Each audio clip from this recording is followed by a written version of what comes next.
আসসালামু আলাইকুম সম্মানিত দর্শক, আমরা সবাই জানি যে সূরা ফাতিহা নামাজের মাধ্যমে পড়াটা ওয়াজিব।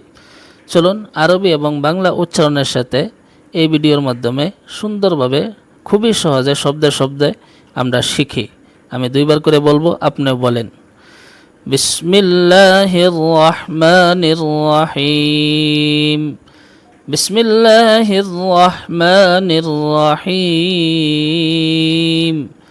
الحمد لله رب العالمين.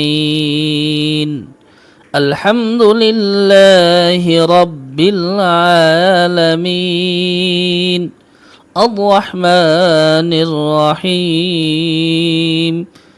الرحمن الرحيم. مالك يوم الدين. مالك يوم الدين.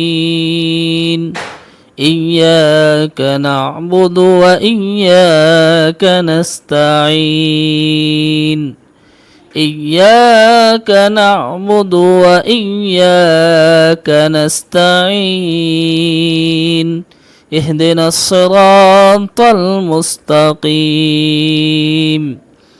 اهدنا الصراط المستقيم.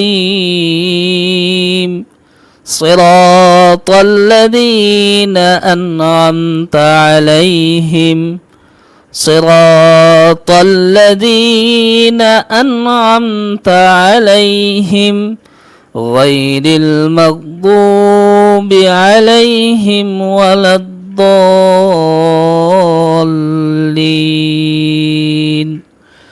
غير المغضوب عليهم ولا الضالين. Please follow and subscribe for next video. Jazakallah.